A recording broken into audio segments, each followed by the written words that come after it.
Well, welcome back to the Bass Juice Podcast. CJ, how are you doing? Doing great, man. Just got back from salmon fishing in Michigan, and now I'm basking in the glory of the scent from the Geecrack Billows Gill. And if you've never smelled it, it's probably a good thing for you. Yeah.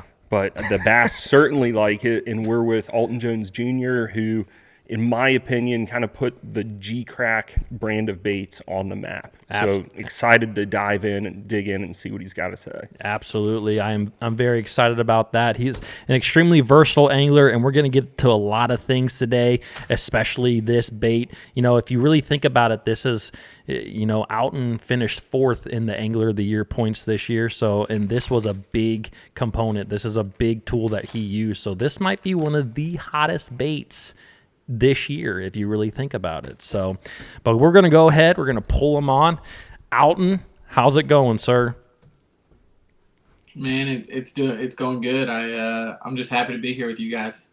Awesome. Well, we're up here in Ohio. It's actually pretty cold right now. It's a little chilly where we're sitting, but I know you're down there in Texas and not having to worry about the water freezing. But man, we really wanted to just talk to you and really pick your brains, especially about this specific lure, which is the Geecrack Billows Gill. This is one that you have used a lot this year. Not only this year, but you've been using it actually. But it's one that I just, like CJ said, you've really been the angler to put this particular product on the map. And it's something that I think you kind of just see the wave. You see other lures that are kind of modeling their baits to look similar, if that makes sense. But really, I just wanted to know from you, like, what was the first thing that you saw about this particular bait, the Billows Gill, that really made it just kind of stuck out in your mind? Because obviously something attracted you to it, and there's a lot of anglers who might look at it and be like, what is that? So that's the first thing I really wanted to know from you.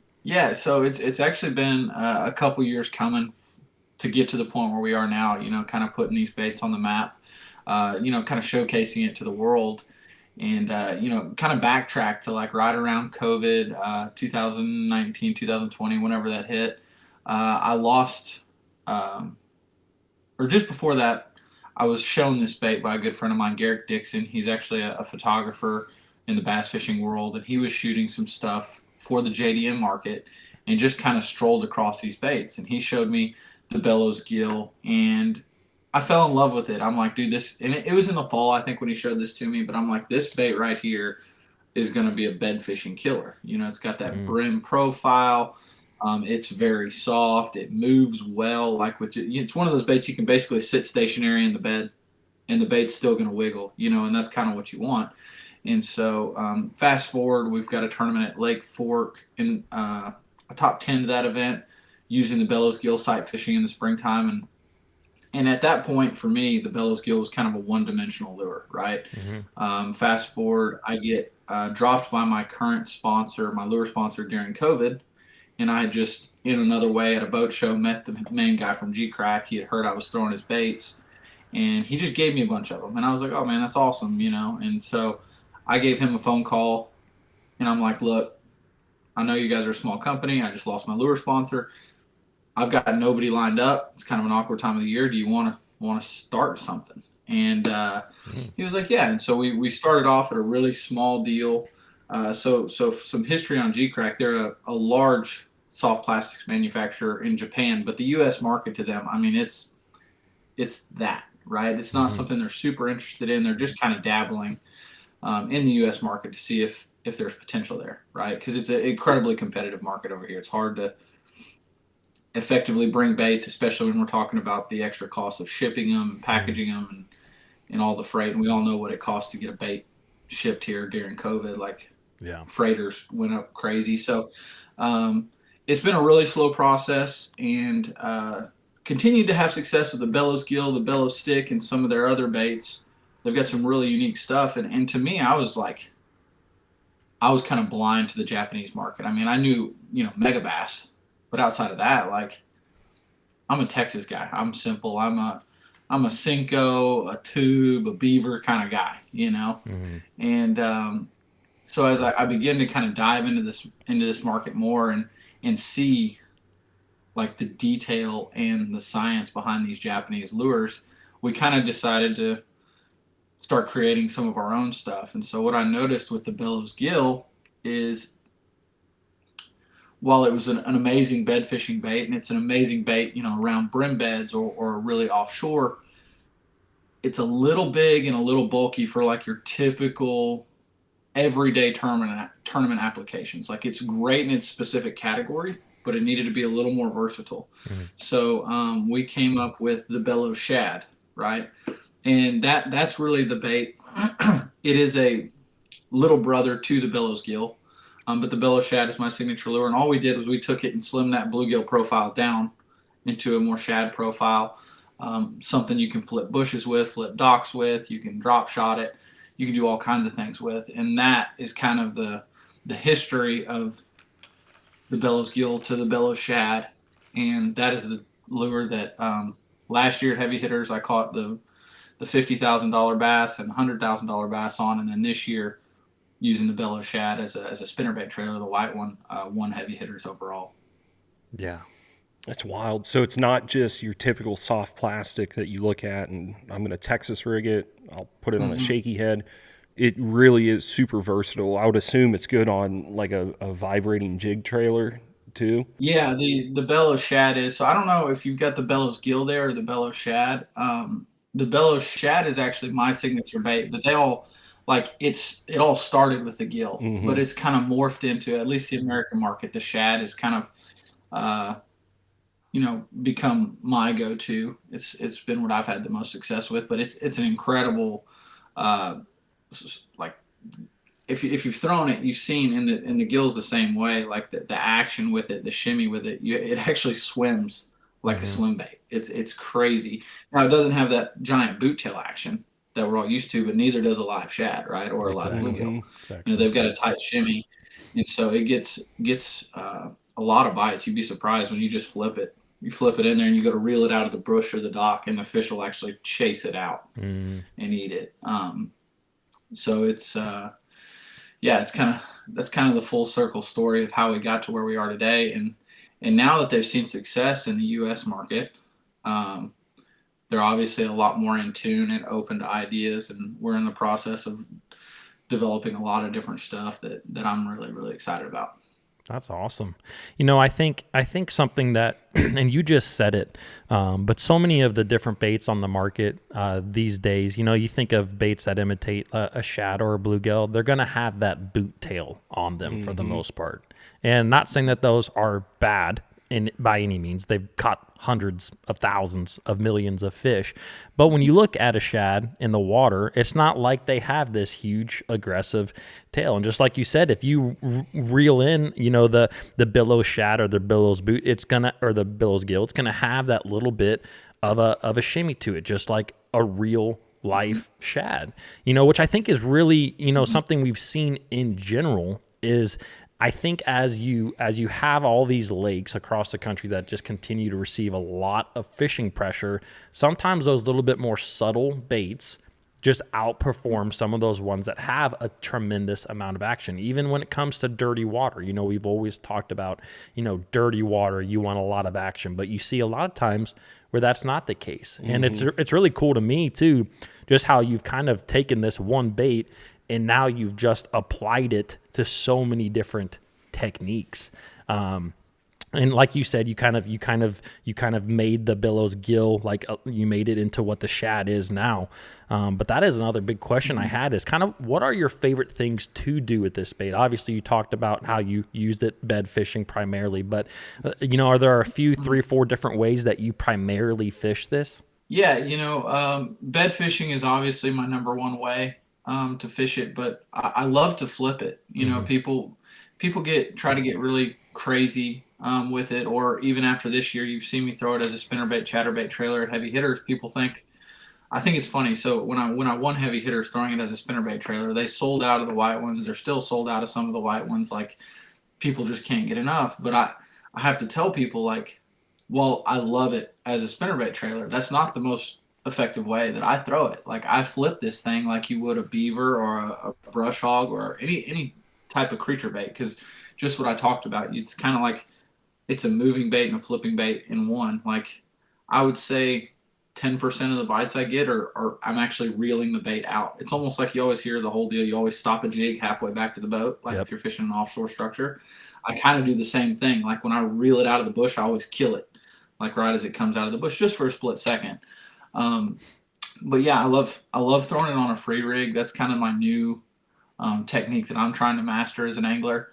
One of those JDM applications, and when you look at a free rig, for those that y'all that don't know what it is, it's basically like a finesse Carolina rig. Mm-hmm. It's like the Carolina rig and a drop shot had a baby. So it's a free slip drop shot sinker in front of a weightless Texas rig, right? And so you get to fish. You get to fish in deep water, but you kind of give it that weightless presentation. Mm-hmm. And I've seen a lot of success on really high pressured fish, offshore ledges, grass, brush piles. It's not something I'm really fishing shallow, but on some offshore applications later in the summer, I've had a lot of success with that. And then tons of guys throw it on a Carolina rig too. Yeah. Yeah. I was going to ask you about the Carolina rig. It seems like a good looking sea rig bait to me as well, but the free rig is definitely one that it's like a technique that's kind of been around, and I think that even myself, like sometimes I see it and I've used it a little bit, but I haven't really like put the time behind it. But when I first saw it, I'm like, man, this is basically a Texas rig. But if you really do think about it, that weight is going, a Texas rig, when you have a weight that's in front of the bait, like there's more drag, even if it's not pegged. And so it's not going to slide. It doesn't slide quite up the line like the free rig does, which is obviously kind of where it gets its name. It's a little bit more free. So anyways, it does, like you said, present a bait in deeper water, but in a weightless application, which we've seen time and time again. That type of presentation, almost that weightless presentation, is going to get you a tremendous amount more bites. It just looks so natural. Mm-hmm. Yeah. Now, when you're rigging this, what size hook are you using? EWG. Also, I know this is the gill, but do you rig it vertically so the hook's coming down, or do you rig it flat? I rig it flat in every application. Okay. Unless I'm using it as like a spinnerbait trailer, obviously, and I want to keep that shad profile. Just because if I rig it vertically, it is a lot of plastic, all those ribs and things like that, and I feel like your hookup ratio is gonna struggle. If I'm flipping it, I actually throw it on a straight shape flipping hook, 4/0.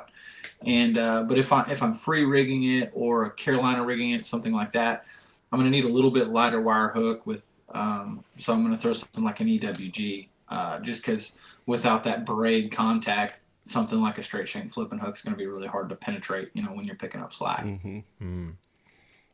Interesting. Yeah. What different sizes are there in the shad? So the shad right now is just a 3.8. Oh, okay. And is that right? Am I crazy? Yes, it's 3.8. Yeah. So we've got a 3.8 inch, but in the gill, they have a 2.8 and a 5.8. Yeah. And the 5.8, I kid you not, it's the size of my hand. It is a giant, giant bait. And when we talk about learning things from the Japanese market, you will be shocked at how many guys throw that 5.8. In Japan, that's probably the best-selling size. Yeah. So you look at that here, and you're like, that's way too big, only if I'm going for a kicker bite. And while it's a great thing for a big bite, something about that giant profile, and they throw it weightless a lot of times, really generates a lot of bites. So we're actually working on coming out, which I wish I had it right here. I've got prototypes of the new shad size. They've got some of the best anglers in Japan are begging for a 6.8. Wow. Billows shad. And I've thrown it. I've caught some fish on it, fishing brush, and it is big. It's a lot of bait, but that's kind of one of the things I'm trying to understand when to switch to that application, right? It's always so intimidating. Like if you're fishing a tough body of water or you're struggling, in America, it's always like, you can't get bit, downsize. Can't get bit, downsize. Yeah. But it seems like in Japan, they've always been so finesse, right? It's like, can't get bit, go bigger. Can't get bit, go bigger. It's something about like getting that, like the draw of we talk about the draw a glide bait has, right? And the draw, just a big soft plastic bait, is a little bit of the same thing, right? It just gets interest in the fish. Yeah. That's something, it's so interesting you say that because, this is our 9th or 10th episode of the Bass Juice podcast. And we've had that similar conversation with a few different anglers, definitely one with Kenta Kimura, obviously an angler who's from Japan. But he talked a lot about his Evoke series crankbait, which, he throws that 4.0 a lot, and that's a humongous It's like the size square of my bill. phone. Yeah, it's a humongous square bill, and it's the same concept. It's all about that drawing power, like you said, and you're absolutely right. We've been taught time and time again growing up and watching shows or whatever it may be, like when the fishing's tough, to downsize. And not saying that doesn't work, but sometimes going the complete opposite way is going to give those fish, like you said, a completely different look. And although they may not know what it is, it's just so intriguing to them, they have to go and look at it. I mean, a 6.8, that's got to be about the size of your face. I got a big head. It's big. You really hit the nail on the head there with saying intrigue. Because I don't know if y'all have seen it. Y'all familiar with the Geecrack Emo Kamushi? I think we have It's kind of like the Emo Ripper. I don't know. I saw it on your piece. I saw it looks like an Emo Ripper on your piece of paper there, but it's actually it's a cover scat style bait. It's a heavy gravity. There it is. Yeah. Is that what they call it? The category of lure. HSG. Weightless, but it's got skirt. Yeah. Yeah, there you go. It's got skirt material all through it. And it is the ugliest thing you've ever seen. I encourage you to look it up. But I have fallen in love with throwing this thing. And it's exactly that. It's intrigue. I can't figure out what the bass think it is. It doesn't really match any forage. But it's unique, and it creates that intrigue. Yeah. And I think a lot of times, like on really tough bodies of water where they've seen every hover, stroll, and jerk bait and drop shot, like just having something ugly and intense, it just gets their attention. Yeah. No, I think for me too, like that's something that I love fishing a floating worm, a bubblegum floating worm. And it's like you just said, there's nothing in nature that looks like that, right? There's nothing, but that is one of the best baits around that spawn, pre-spawn, post-spawn time frame that you can throw. But there's nothing, I think as anglers, we do often want to know why, why are the bass eating this? And sometimes you just kind of have to put that to the wayside and be like, they're eating it. That's all that matters, And the same thing with these baits, like you're talking about. Yeah. And I think we, as anglers, there's times to match the hatch, and that's a lot of times. But I think we overcomplicate things and forget that a bass is an opportunistic feeder. Dude, I've seen fish with snakes, birds, rats, turtles. I mean, anything they can get their mouth around that they think, hey, that's an easy meal, and I've got the advantage over this prey. A lot of times they're going to give it a chance, if they're in that right feeding window.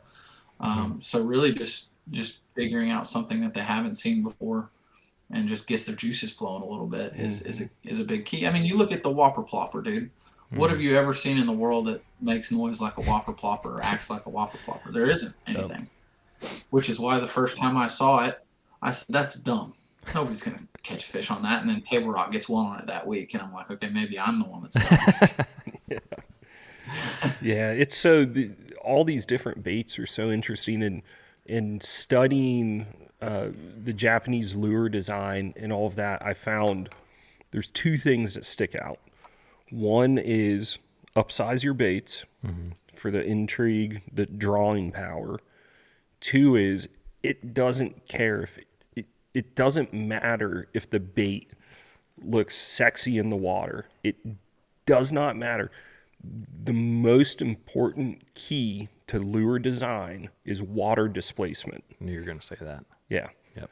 And looking at this bait, there's no doubt this displaces a lot of water, but in a natural form. So we were talking about swim baits with boot tails nothing swims like that. Well, it's displacing a lot of water. The fish feel it on their lateral line. They can track it. They can trace it. Look, okay, that's a shad. I'm going to eat it. Well, this is the same thing. It just doesn't have that wide kick. It's got a shimmy, but it's displacing enough water that the fish can feel it, sense it, track it, trace it, eat it. Yeah. And I think that is one of the coolest things. And looking at the I-mode Kamushi, I mean, I'm sure that displaces a lot of water in a really unique way. Just the way that all the strands are sticking out. It looks ugly, but they're like, nah, it's natural. I mean, think of when a crawfish is falling. All of its little legs are just displacing, moving water. And I think that's, I mean, like, you know, Japanese lure design is so intriguing to me. I think because it takes everything you've learned, you've read in magazines, kind of throws it out the window. Like, it's not wrong, but it's just a different way to do it. Yeah. Yeah. It really shows you too, like the subtle movements, like shows you how in tune like the bass is with their surroundings. And I think with forward-facing sonar, it's helped us understand that. Because, dude, I've seen in fairly dirty water, I'm throwing out a fish in 20 feet of water, and my bait gets 10 feet over his head or something like that, and he should not be able to sense that bait, but all of a sudden here he comes up. And so I think as anglers, we've got to understand that how in tune, like these are apex predators. They're very in tune with their environment. And it doesn't take a lot to get his attention. It may take a lot in times to get him to bite, but like to get their attention, they know what's around them. Yeah. And I think to go off of that, exactly what you just said, we were fishing a tournament earlier this year, and I was throwing like a 16th ounce fly, right? It's a marabou jig basically. And I cast this thing out. I'm looking at some bass on my Mega Live, and they weren't responding to it at all. And then I like cast it way over their head, and I'm like, you know what? Like, as I'm casting, I'm like, I should just try something different. So I just start reeling that thing really fast, and it's not even skipping across the water, like making noise. It's just below the surface a foot or two, and these fish came from 10 or 12 foot up, like, and started chasing it.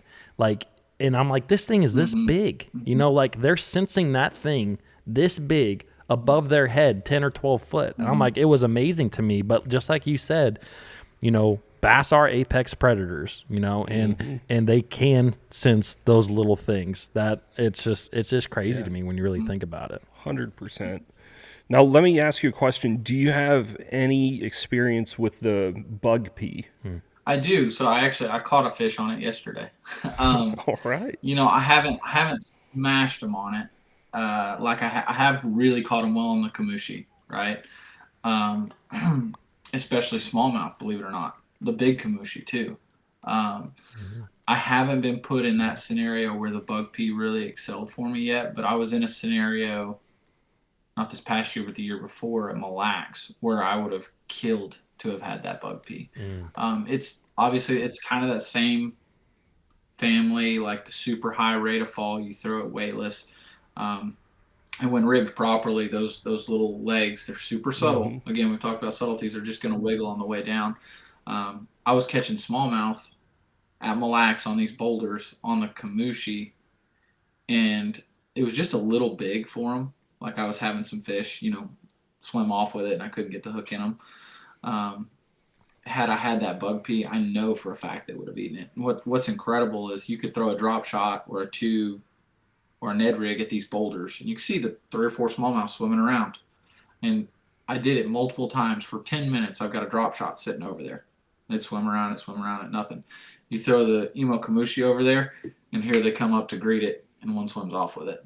And but I've caught a few fish on the bug pea, to answer your question, but I have never absolutely obliterated them. But I know I will. It's definitely a bait that I keep in my boat at all times. Yeah. Just another tool. It's just, to me, that's one of the most intriguing things that I think it's definitely a trend, you know, between the scat style lures and that kind of stuff. But it's just, the thing about that is you typically fish these type of baits like the bug pea kind of on heavier line, you know, 15, 20 pound line. And like you just said, you're throwing these ultra finesse, probably using 6 to 8 pound test, Ned rigs, Nikos, drop shots, and the fish are pretty much ignoring them. But the thing about those baits that I just mentioned is, although they're finesse techniques, they're efficient. Like, you can cast them out, you can drag them, you can put a 1/2 ounce weight on a drop shot. Like, it's very easy to do those. When you fish these style baits, like the bug pea, it's weightless. It's almost not a very efficient bait. Like, a lot of times, if you, like Kenta, when he was using his little rocket, like, those casts took him like 10 minutes to get in. Like, he'd cast that bait out and they take forever to go in. And I think that is what's going to make these style baits like work well into the future, because some guys like me, I know that it's very difficult for me to sit down and make a cast that's going to take that long.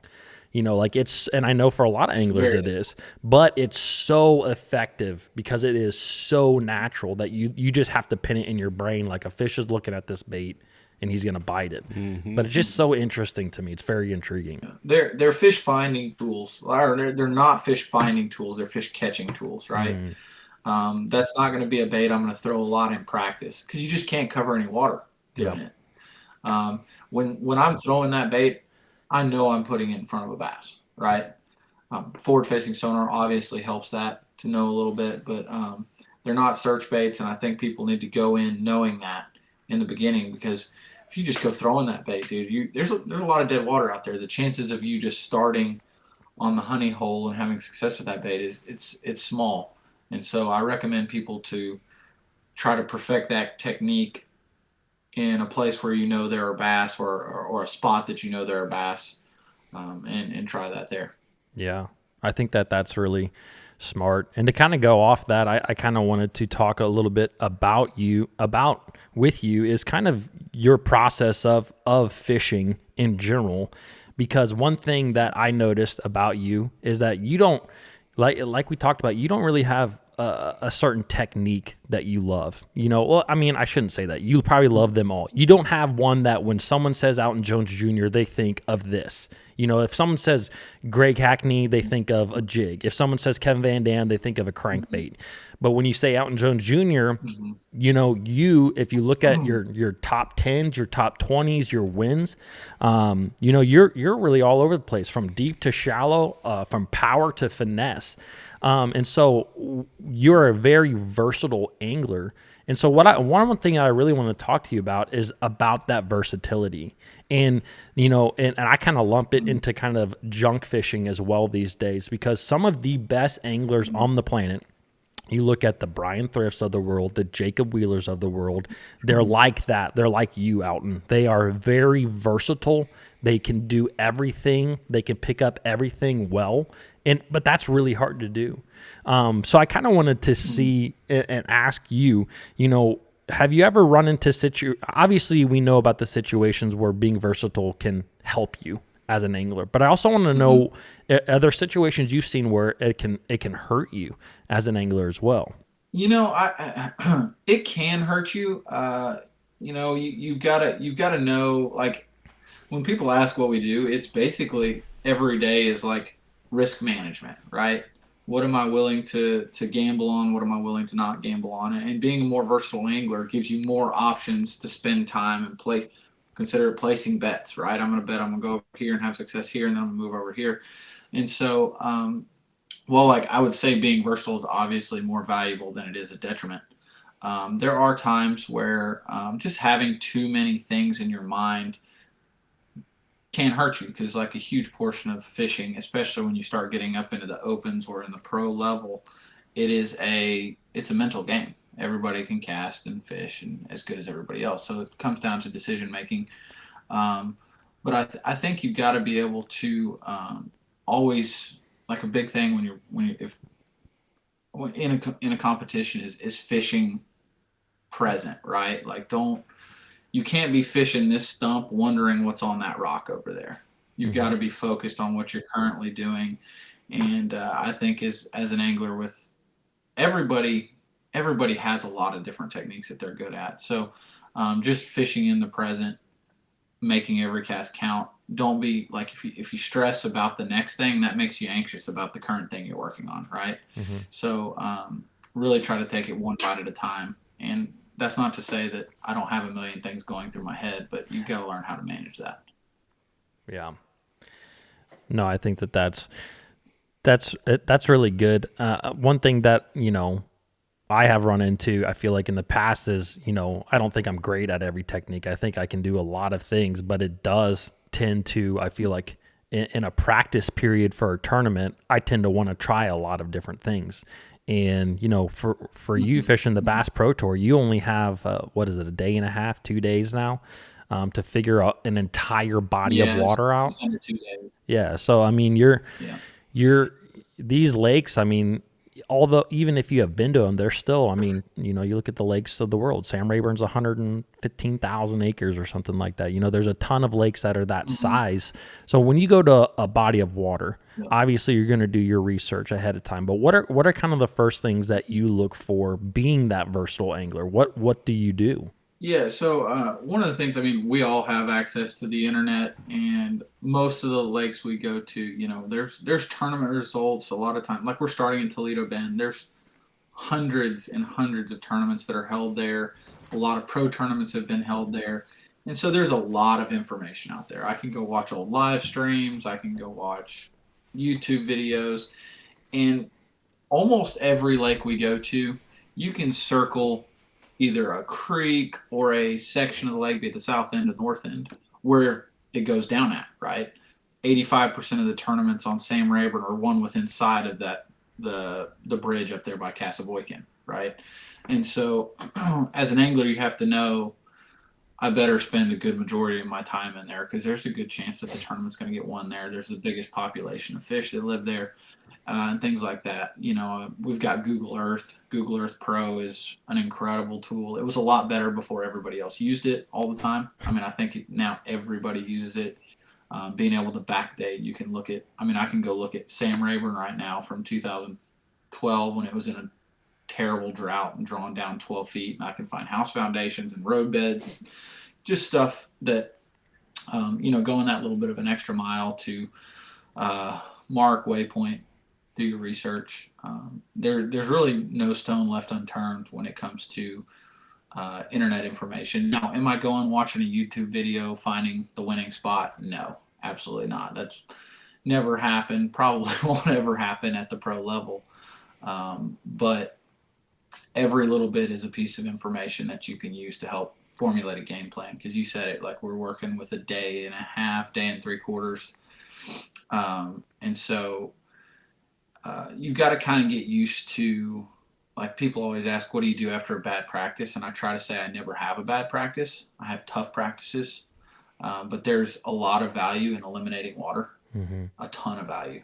And so being able as an angler to see that as a benefit, right? Like it may have not been the practice I wanted, but I eliminated a lot of water and I'm not going to go make those same mistakes tournament day. And being okay with that, because I can't tell you how many times, even this year, after my best career finish ever in Angler of the Year, I had a lot of tough practices. I mean, if you ask my wife, she says every time I talk to you, you say you have a bad practice, and I'm like, well, it just is what it is. You're a tough practice, right? So understanding value and eliminating water is probably the hardest thing to do as an angler, right? Because when it's all a mental game and you have a tough practice, it's easy to get down on yourself, kind of get spun out, and being able to overcome that and kind of just roll into tournament day with the flow is really important. Yeah.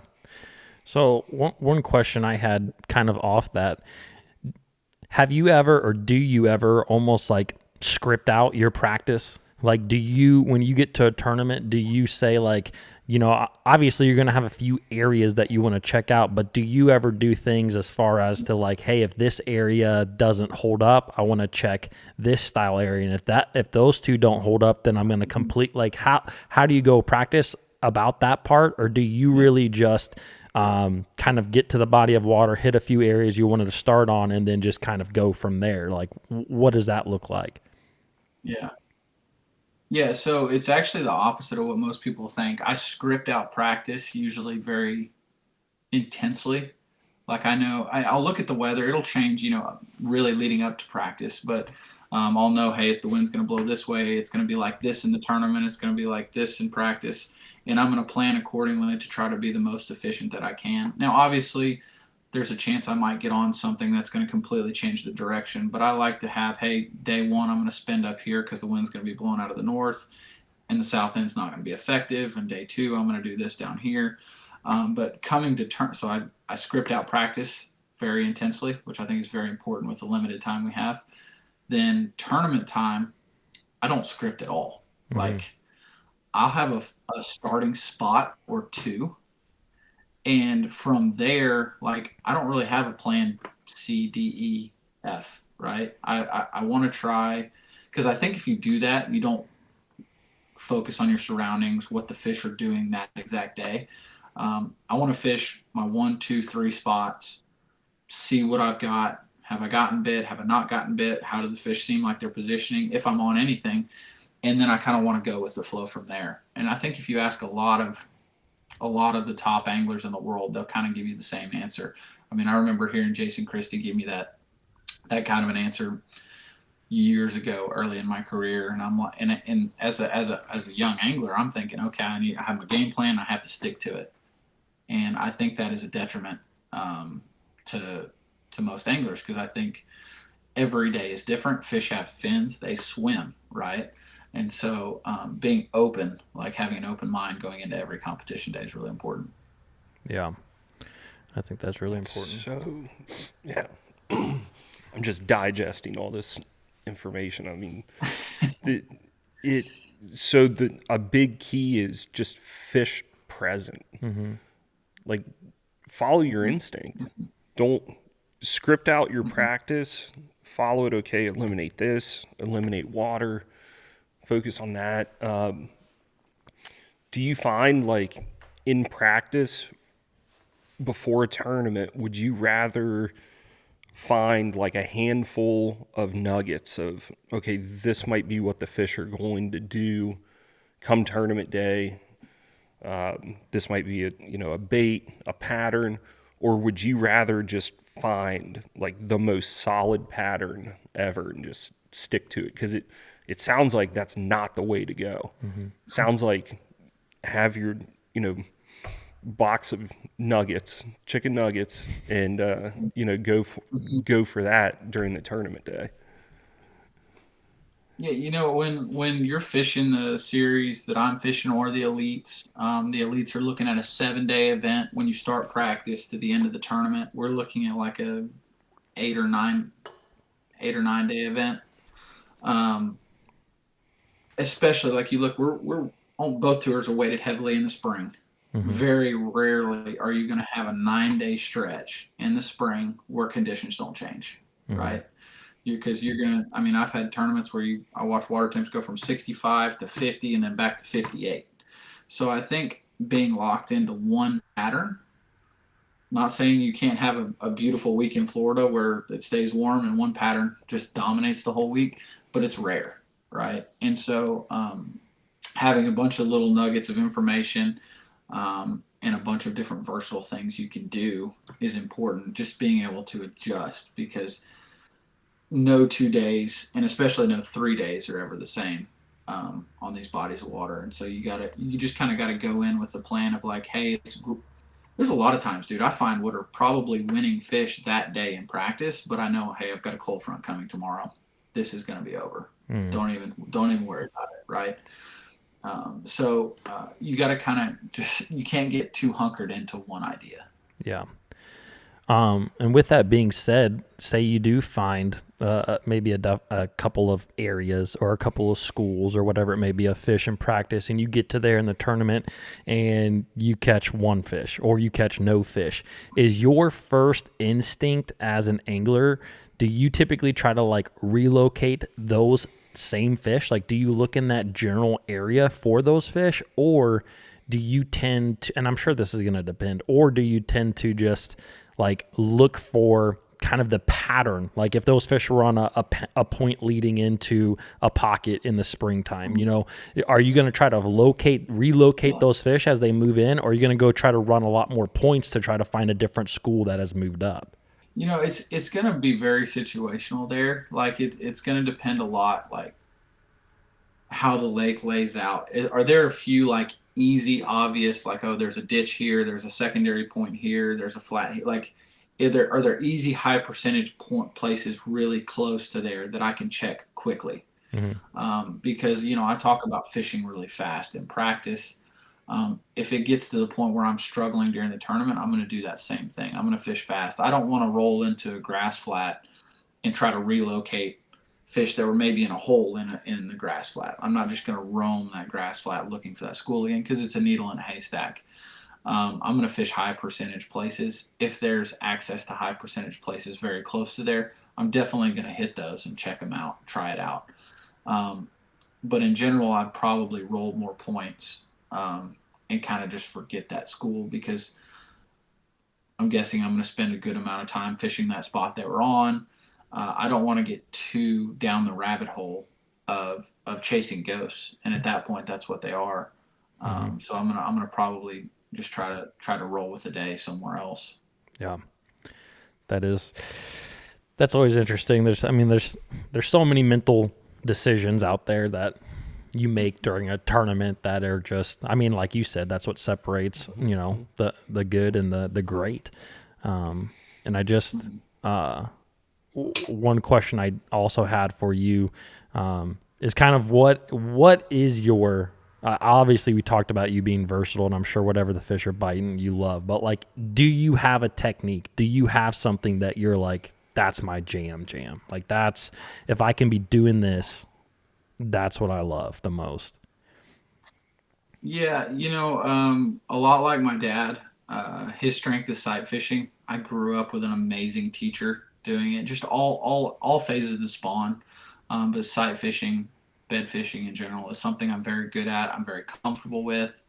I feel like I learned a lot from my dad there, and I talked about like risk management, and it's really that's exactly what bed fishing is, right? You have to kind of just put the whole catch and limit outside of your mind. You have to go hunt big ones. Then you find a big one.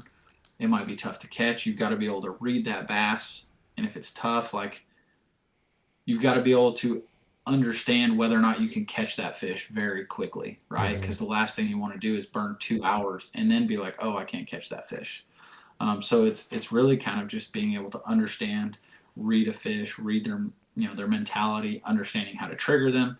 And it's just something that I'm comfortable spending a lot of time on a big fish. And I feel like learning from my dad on just the little cues on how to understand if you can catch it or not. I just feel like it's something I'm good at, and I love it. Like in the springtime around here, one of my favorite things to do is to go find a big fish that I don't think I can catch and try to catch it. And like it's my deer hunting. Like, it's me sitting in a stand all day. And if I shoot one, great. If I catch him or not catch him, it doesn't really change the success. But there's nothing more satisfying than spending 3 hours on an 8-pounder. That was just so spooky, and watching the process of you locking her into that bed, getting her aggressive, like, and just reading that fish that I love. That's crazy. So what, without going down the bed fishing rabbit hole, what, just general, what are like the first 3 things that you look for if you find a big fish on a bed and you're trying to determine, can I catch this quickly? Top 3 things you look for that fish is doing?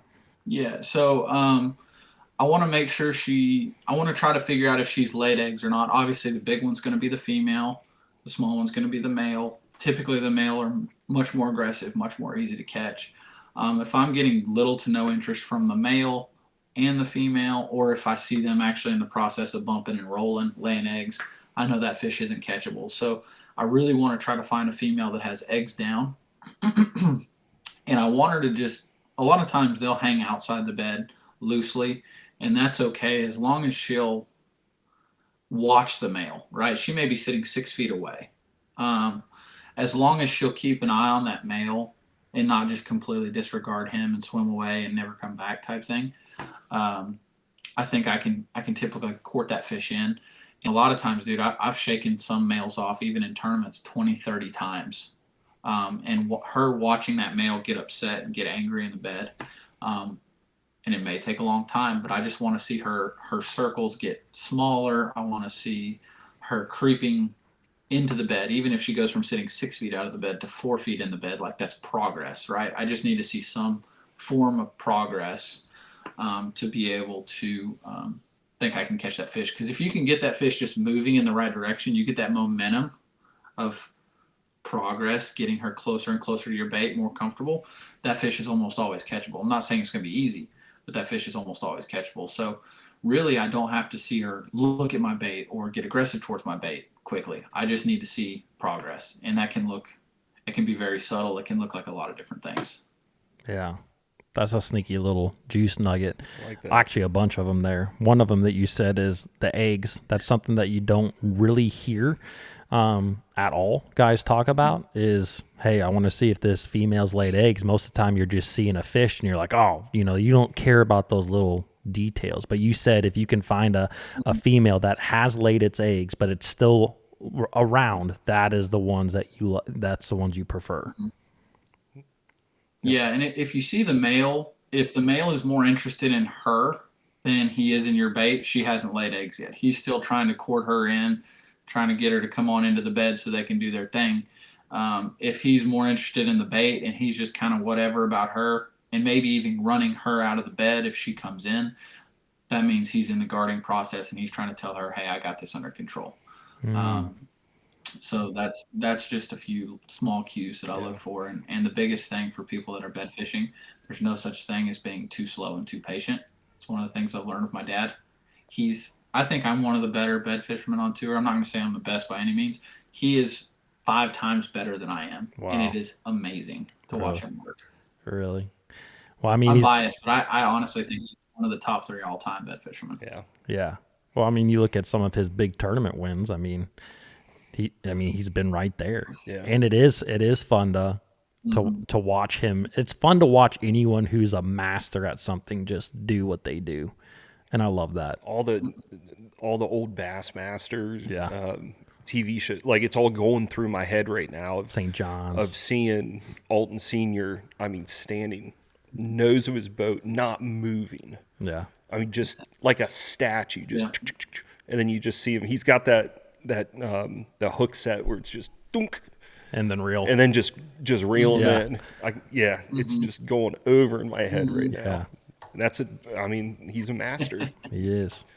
And how many dingers has he used? Oh, great question. Plenty. Plenty.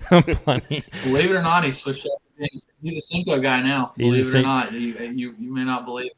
He is. I believe it. He's gone to the dark side. I believe it. I believe it. He's probably going through like 5 times as many Cincos to one dinger now. Well, he might be catching. He might be catching them better though too, which is scary. But that's really interesting. One thing that you had said there, going back to the bed fishing, and it's fine. We can always. I love just hearing someone who's an expert about something kind of pontificate about it. But something that you said is that you tend to shake the male off. I feel like we've seen a little bit of both on that. Some guys, you'll see them catch the male, and sometimes that brings the female up on the bed, and often it seems like too they'll just end up releasing that male if it's not of the right size, or if they just want to try to bring that female back up. But you're saying like, hey, if I know it's the male biting, most of the time I'm going to try to shake that fish off. Is that correct? Yeah, and that's not an every time deal, but I definitely want to shake it off first to try to see if him getting mad at the bait, because usually what will happen is it'll get to where he'll bite every cast, and getting that kind of fired up frenzy a lot of time will bring the female in. Now, if it just doesn't seem to work, before I leave, I'm going to catch that fish, because there's a lot of times you'll catch that fish, let it settle for 3 or 4 minutes, and all of a sudden Big Mama's like, well, if he's not going to guard, I will. But that's kind of a last resort, because I would say like 75 or 80% of the time that doesn't work. But there is that 20% where it can work. So that's really a last resort for me. Okay. So when it comes to the beds too, bed fishing, obviously I believe you're going to start out with the billows gill or shad. What's your follow-up baits, or do you pretty much, so when I bed fish, I pretty much have one bait. It's like, I'm going to annoy this fish to tears with this bait and get it to bite it, or I'm not going to catch it. But I know that there's guys who are kind of different too. They'll pitch 5, 6, 7, 8 different baits at it. What do you usually do? Yeah, I'm going to start with the Billows gill, Billows shad. One with that big hook, big line. My hookup ratio, land ratio is very good. I can boat flip anything under 6 pounds on it, So I have a lot of confidence in that. However, there's a lot of different tactics. One of the things I love to throw, you see John Cox do it a ton. I don't think he does anything but throw a wacky rig, a weightless Cinco or General, whatever you want to throw. So that's definitely going to be something I'm going to try. Typically, that comes after, like if a fish won't react to what I'm trying to throw, I'm going to throw a weightless wacky, something finesse. I'm going to try a drop shot. That's kind of not something I don't drop shot a lot on bed, but I have seen it have success. And then kind of one of my biggest things is I'll take a big swim bait, like an 8-inch mag draft. I'll take the hook off of it and just kind of use it as a intimidation factor. I have seen that take a fish that won't even come into the bed, won't even look at anything. All of a sudden, it just brings the fish into the bed, gets it upset, gets it, you kind of get it comfortable, maybe even nipping at the bait. A lot of people ask why I take the hook off, because I've accidentally foul hooked fish in a tournament before, because you've got that treble hook on there. The last thing you want to do is ruin a big fish by barely hooking her outside the mouth. Yeah. But I actually had a fish at Heavy Hitters the year Ott Defoe won it. I caught the $100,000 big bass. But I did this tactic. I fished for what I think was about a 10-pounder for over 3 hours. She would come in every once in a while, and when she would come into the bed, she'd look at the Billows shad like you wouldn't believe. I mean, her tail would come out of the water while she's nosing on it. She'd do everything but bite it. I threw the swim bait in there a couple times with no hook. It didn't work. She'd come in and look just like the Billows shad. And the biggest mistake I've ever made in my fishing career is right here. And for some reason, I'm like, I wonder what happens when I just swim it over her head. And I did it with no hook. And she comes up and inhales it and swims around with this bait for 30 seconds. Oh my $100,000. I shake it off. I mean, just like literally take and drag with no hook. She never bit again. And why I decided to swim it over her head with no hook, I still don't know to this day. I had been locked on this fish for 3 hours. I think I was a little delirious. I was shaking. I mean, it was. Luckily, I caught the biggest bass of the day, worth $100,000. But I would have won the overall. I lost by like 7 pounds to Ott. Had I caught that bass, I would have won $200,000 instead of $100,000. Wow. And yeah, I got it all on Chesty too. You can see me reel it over her head. And she comes up and you just see like a mouth that big around just to nail my swim bait. And every once in a while when I want to, just really torture myself, I go back and watch that clip. I bet I would. That's crying material there. I mean, that kind of money on the line. That's going to be tough to get over. Yeah. Dang. It's embarrassing to admit, but I've kind of gotten past that. It's been 2 years now, so I'm minorly recovered from that. Yeah, I was about to say, you kind of gotten past it, but kind of not. You're still talking about it. Well, I totally had I not get that. won $100,000 that day, had I not won $100,000, I don't think I would have ever mentioned that to anybody. But since I did have a good day still, I feel a little bit better about telling my story there. Yeah. Oh my gosh, that's insane. With the big swim bait without a hook, are you like dropping it in the bed and just kind of working it, or are you just swimming it through the bed? Yeah. Dropping it. I want to, just like you would fish anything else, I'm going to flip it in the bed and just kind of leave it there, try to let that fish. Because what I want to lock the fish into the bed. Okay. Typically swimming it around, if the fish is going to chase it, you're going to kind of draw them into a bigger circle. And what I want to do is actually push them into, if you can get a fish to stay in one spot, then you can break out whatever creature bait you want, and you pester them enough, you'll get a reaction bite eventually. Mm-hmm. Yeah. Wow. But if you swim it, put a hook on. Put a hook on. Gosh. If you're going to swim it, don't make my mistake. Put a hook on. There you go. I got to ask you here before we let you go here. We noticed that these baits, which at least I didn't know before, but it says right there AJ's Juice on it, and these things smell terrible in a good way. So I gotta know what's this AJ's Juice all about. So AJ's Juice is just the color. It's my favorite color. Okay. Has been forever. Green pumpkin, purple flake. But what you're smelling is that SAF material that kind of Geecrack is famous for. And everybody that first smells it says it smells terrible. But then I say, close your eyes and imagine a bag of Fritos. It smells just like it. And everybody's like, oh, yeah, you're right. It does smell like Fritos. And so, y'all smell it? I kind of can. I haven't eaten a regular Frito in a long time. We eat a lot of those. What are those? The honey barbecue ones? Barbecue twisters. Yeah, it really does. If you had a bag of regular Fritos right there, and it's part of what they inject in it. It's like it's amino acids, MSG, the same thing that's in half the foods that we eat. So I think people are taken back by that smell in a fishing lure, but yeah, it's very similar. I mean, you know what I'm smelling? I'm smelling chicken ramen noodles. That's what I'm smelling. There's your MSG. Yeah, right there. yeah. You know what I'm saying? Monosodium glutamate. Yep. Man, that's awesome. Well, I think it's almost like, one. yeah, your truck probably just smells like Fritos. Yeah, Fritos. I think it's just that, I mean, it feels so weird in your hand, too. Yeah. So natural feeling, soft. Yeah. But I like it. Well, awesome, man. Do you have any other questions for AJJ? I think we're good to go. Good, man. Well, I really appreciate you just coming on the show. This has been awesome. Learned a lot, obviously about the Geecrack, but man, bed fishing, that was some serious juice. I'm gonna have to replay this part come about springtime. So, but thanks, man. We really appreciate you for coming on. Yeah, dude. Thanks for having me on. I hope we get to do it again. Awesome. Absolutely. Thanks, Alton.